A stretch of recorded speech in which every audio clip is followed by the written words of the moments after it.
Magandang araw mga kaibigan. Pagising ko ngayong umaga, yung subscriber ko from Osami City, nag-text siya sa akin. Sabi niya, Sir, ayon kay Master Judia Vlogs, fake news yung kumakalat na may panibagong virus outbreak sa China. Gipakalat lang yun para pigilan o takutin ang mga tao na gustong mag-attend sa INC rally. Sabi ko, meron bang ganyan? So, sinearch ko ngayon sa Google, ano ba itong balita na mayroong virus na kumakalat sa China na baka maging COVID-19 na naman. So ito, sa UNTV, yan na nga ang pinag-uusapan. So, pakinggan natin itong balitang ito sa UNTV at magbigay tayo ng reaksyon. Totoo ba na may virus na kakalat na naman sa buong mundo at anong kinalaman nito sa INC rally sa January 13? Gising ko, yun ang narinig ko.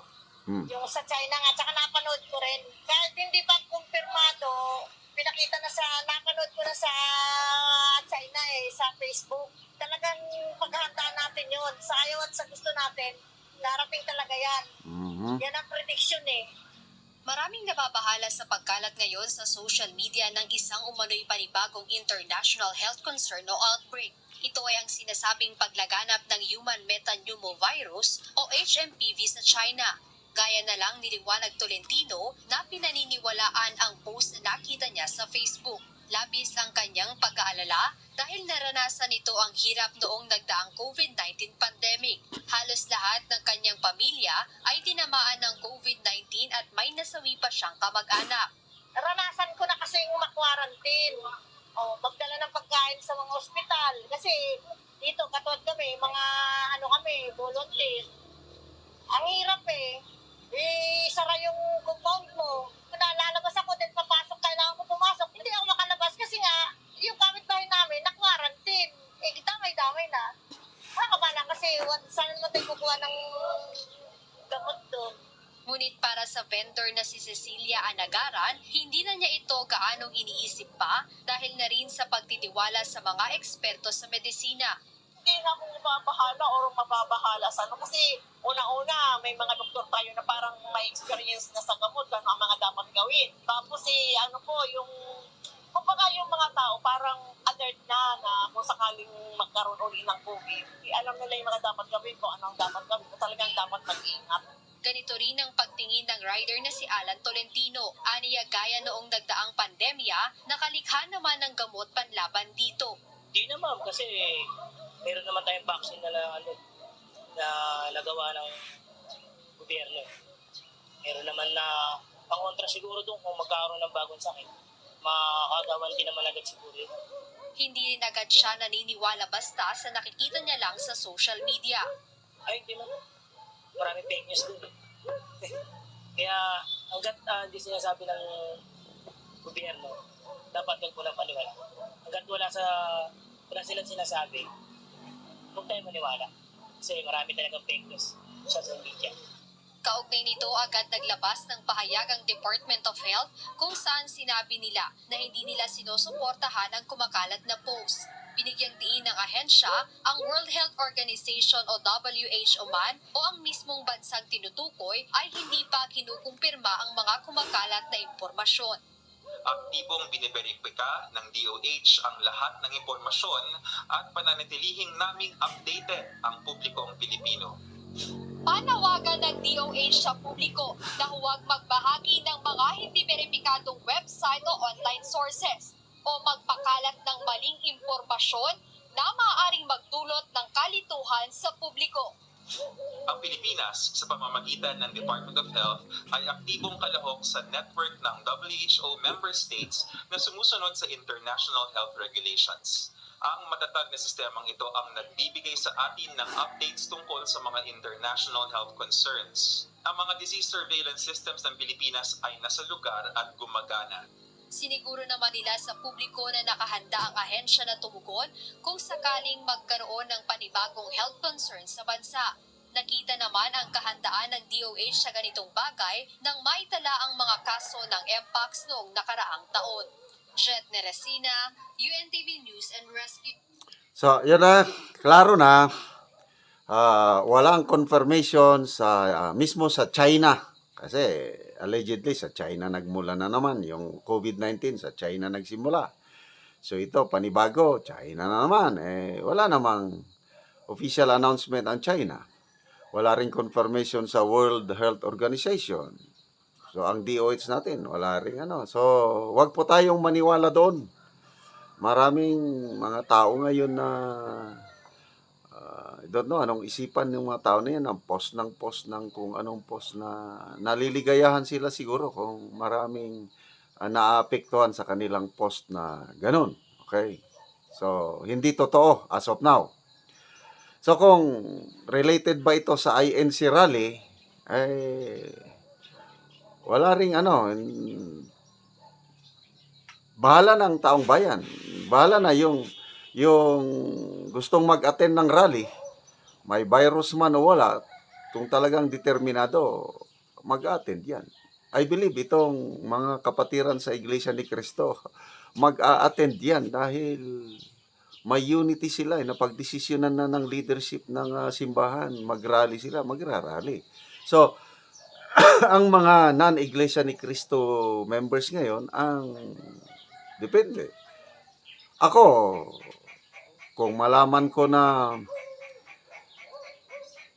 sanang may pinakamalapit na ANC rally, baka mag-attend din ako. Kasi hindi ako naniniwala dyan sa kumakalat na yan. So, depende na sa tao. Kung sinadya ba ito na takutin ang mga mag-attend ng INC rally is walang prueba. Baka gawa-gawa lang ito ng mga taong walang magawa sa buhay. Okay. Again, gusto kong ibahagi sa inyo mga kaibigan yung mga pagtulong natin sa mga mahirap. Noong Christmas, namigay tayo ng solar lights, mga pa-Christmas ba, mga bigas, dilata, sa mga natulungan natin na napatayuan ng bahay. So, i-share ko sa inyo, kaparte kayo ito sa pagtulong sa ating mga kababayan.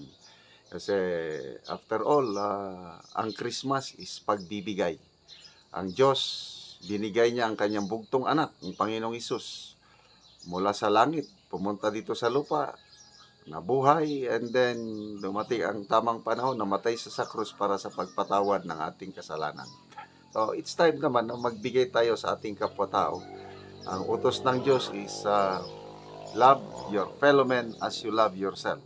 So, salamat sa inyong panonood sa ating mga vlogs. Indirectly, nakakatulong kayo sa ating kapwa-tao. Panoorin nyo ang ating Christmas caroling noong December. Tinanggal ko na yung pagkanta kay baka makopyright tayo. Yung actual pagbibigay na lang, solar lights, bigas at dilata.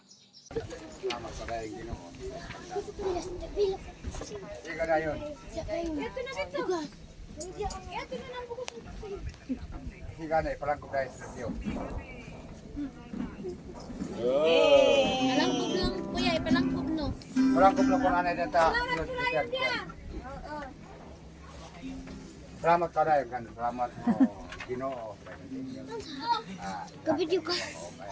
Ibitin no da, kuya, para mana. Ibitin no da, ipalangkob no da, na pinagsuno ba, pero ibitin no da. Para mahadaan sayan, iling tayan.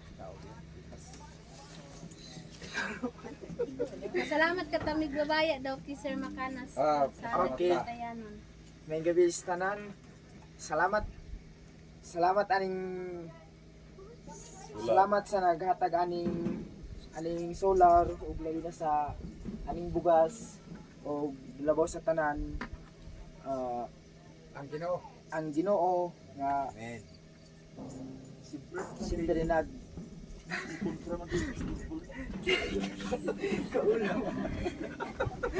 Dili mag-ulaw. basta salamat.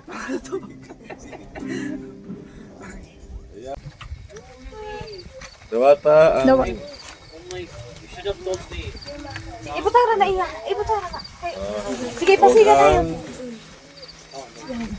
Yun, ayag na. Pasalamat mo rin sa ginuuran nilang sa'yo.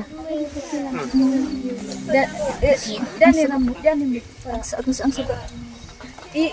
Ipakulong mo sa suga. Na. Sige, pasalamat ka na dahil sir. Sa ginoo. Sige.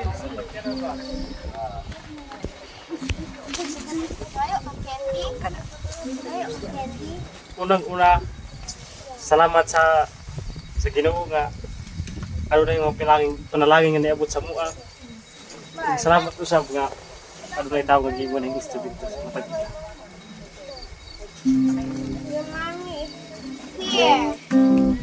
Ipasinga na yung Kuya Men.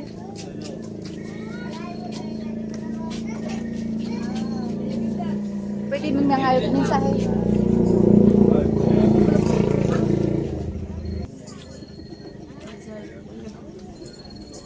Kinsa maamong kuan kang Sir Makan sa dito.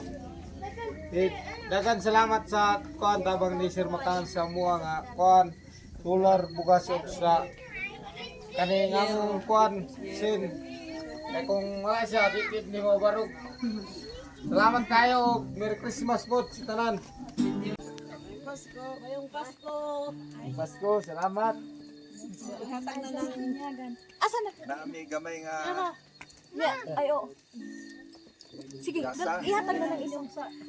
Tara. Ipasiga rin ako, ma'am. pasiga niya pag Sila ra pasiga. Tara, ipasiga rin.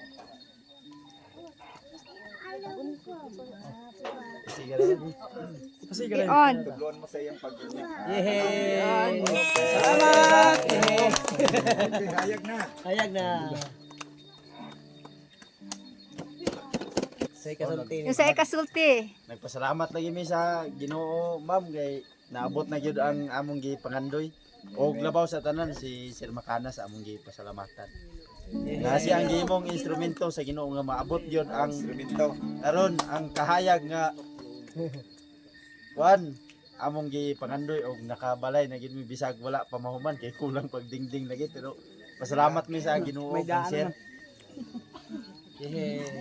Okay, Dingka. Yay!